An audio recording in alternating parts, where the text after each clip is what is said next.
Hello and welcome to the first in our series of Soundbites. We're a little bit about us. We're an inbound lead generation agency. My name's Charlotte Waller, and along with my co-founder, Alan Granger, we are Fresh Source Digital. So a little bit about us and what this series is going to be about. We're an inbound lead generation agency. We started life back in 2011 as an SEO agency, and throughout all the changes with Google and all the struggles, we felt that given everything that's changed and how difficult it was to deliver for small to medium-sized businesses, we've now moved onto an inbound lead generation approach. So that's a little bit about our journey, and that's actually inspired the first in this series. We also believe in accountability. So one of the first inbound agencies to offer a payment by results system, where clients get some money off their retainer value, which is paid back at the end of the quarter if we hit targets. The reason we think this is important is because you can track everything now in digital. You can track by channel, you can track absolutely everything about what you do. So if something's not working, you can see where it's not working and how to improve it. So that's an introduction about us. This series is going to be about what happens after you implement an inbound strategy. There's a lot of advice out there, and we find some of it works, some of it doesn't. So this is just meant to be a short 5 to 10 minute soundbite discussing recent clients and what's working and what's not working, to hopefully for people to get some use out of. So the first is inspired by what we used to do, which is SEO, and it's called Why Your SEO Isn't Working Like It Used to. Because the struggle is real. So to give you an example, we've got a client we've had for 5 years, and they were comfortably, not just page one, they were comfortably position one for at least 10 terms. So to give you an example, I can't give what the client did, but if your business was party planning and you were in Southampton for party planning in Southampton, they were position one comfortably for a number of years. As far as we're aware, and we haven't been doing anything different. The client's not been doing anything different. All that's changed is Google and what Google's sort of deemed, or how Google's changed and how Google's adapted and grown. So we pride ourselves on being white hat. So we pride ourselves on doing everything by the book. And no matter how many links we built or how much social proof we gained, we just found that over the space of a year now, all these position ones, aside from one or two of them, are now at the bottom of position one or even on page 2. So we've investigated into this, and if this is happening for you, as is happening for a lot of our clients, we're just going to go through a few screen grabs in this first episode just to show you precisely how Google has changed and why your results, despite your best efforts, may not be delivering like they used to. So this is how Google used to look. It's a bit blurry, so apologies for that. You'll see there are 2 ads at the top, and they're highlighted clearly in yellow. Under that, you've got a lot of, like we can see 5 in this screen grab, a lot of lovely organic listings. So your SEO would aim to get your site in one of these positions, which would hopefully lead to people seeing your website and clicking on it and you getting new business, and everything would be wonderful. Sponsored links on the side as well, and just the 2 ads at the top, very obviously placed.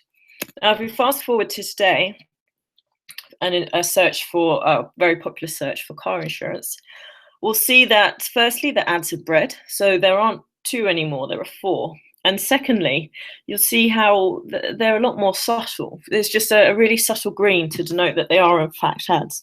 And the reason for this, we believe, is simple.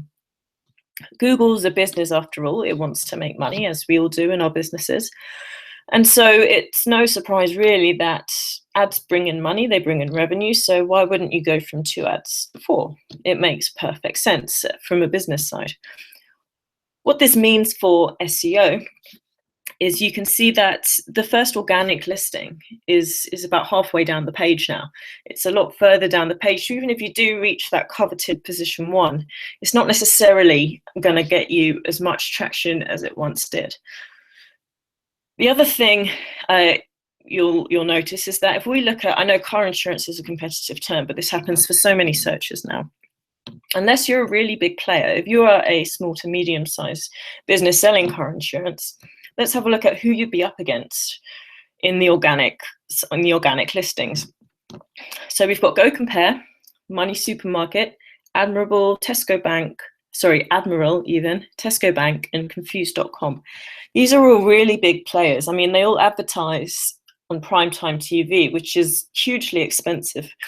So it's going to cost you a lot of money. And no matter how much work you put in, how many white hat links you build, how much social proof you get from your happy customers, it's going to be really difficult to catch these guys.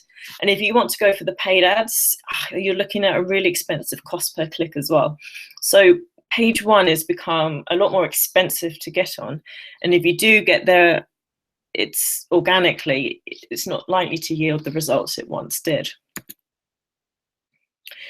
Now, this next thing we're going to look at is about what you see on Google before you have to scroll. So what you see above the line. Because we've got more ads now, as you'll see, there are 4 ads here instead of 2. Say you get your website in position 1 on page 1 of Google. Before scrolling, you can only see this top line. This is the first organic listing. That's it. All you can see before you scroll is ads. So again, that's making it easier to click on ads and less easy for people to find you via SEO. So that's another thing that's changed. Who does SEO really work for? Now, we personally believe it has its place. Every site should be optimized, but we personally believe as a standalone stream for generating new revenue, it should be complemented by other channels. And this slide explains why. It works for people like John Lewis. Let's have a look at, if you search for John Lewis, let's have a look at how many ways we can find them.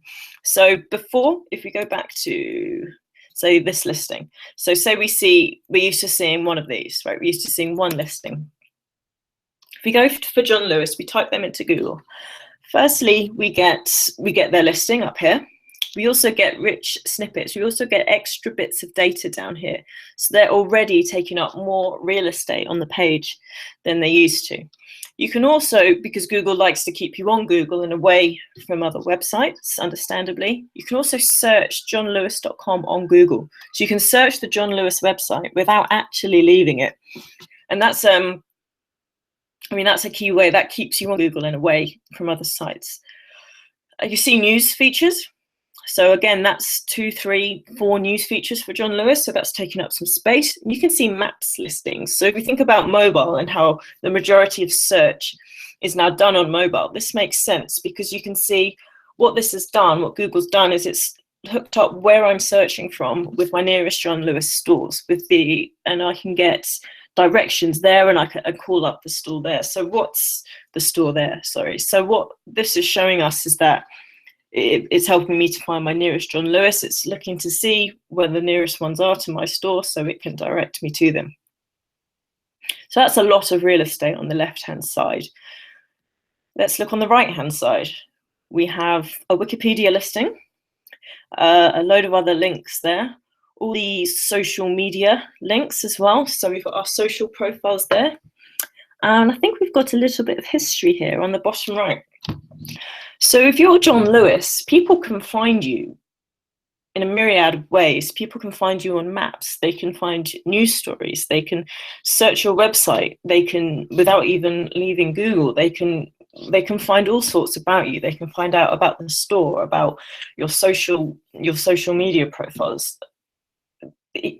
There's not much space, well, there's not any space for anyone to come into that. So it's really good for big brands. And the reason that it is so good for big brands is that Google rewards, quite rightly, things like social proof. And someone like John Lewis, they're going to be able to command more social proof than a small website ever can because they are so big and they are so well known. So personally, we have seen bigger brands taking positions and being further up in Google, if you like, for terms that previously smaller businesses could manage themselves. So all of this leaves us feeling a little bit sad. But you needn't feel sad, because it's actually changed. We understand why Google has changed this way, and it's actually a good thing because it's made us all better marketers. Our next soundbite is going to cover what exactly you can do about it. So your SEO is not performing as it did, so how can you still use SEO and make it perform much better for you? So we're going to cover personas and audience targeting. So instead of looking at link profiles and key phrases, we're going to look at who your audience is. We're going to look at, instead of ranking, lead qualification, marketing qualified leads, sales qualified leads, how to qualify and determine these. And we're going to look at macro and micro marketing objectives, not SEO as a whole. So we're going to look at how to slot SEO into something much more future-proof.